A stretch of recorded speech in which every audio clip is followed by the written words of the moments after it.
విజయనగరానికి శ్రీకృష్ణదేవరాజు ధర్మపాలకుడు. అతని మహామంత్రి తెనాలి రామకృష్ణుడు తన తెలివితేటలతో రాజ్యాన్ని న్యాయంగా పరిపాలించడంలో సహాయపడేవాడు. ఒకరోజు అమూల్యమైన రత్నాలు రాజభవనానికి సమీపంలో దేవాలయం నుండి మాయమయ్యాయి.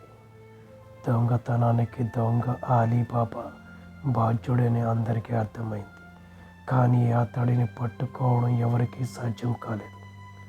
రాజు తెనాలి రామకృష్ణుడిని పిలిచి ఈ సమస్యను పరిష్కరించు అని చెప్పాడు. దీనికి తెనాలి రామకృష్ణుడు ఒక పన్నాగం వేశాడు.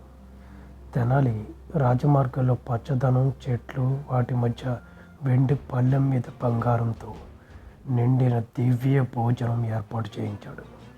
అది అలీబాబాను ఆకర్షించేందుకు సిద్ధం చేసిన వల.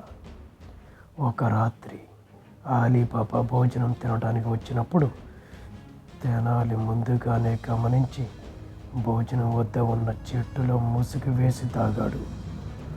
అలీబాబా భోజనం చేయడం మొదలు పెట్టగానే తెనాలి బల్లును దొంగలించడానికి ప్రయత్నించిన అతడిని పట్టుకున్నాడు.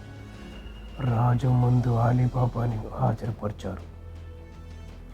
తెనాలి తెలివితేటలు చూసి అలీబాబా తన తప్పును ఒప్పుకున్నాడు.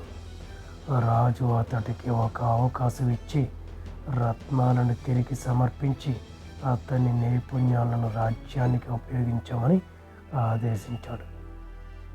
ఈ విధంగా తెనాలి రామకృష్ణుని తెలివి మళ్ళీ న్యాయానికి మార్గం చూపింది.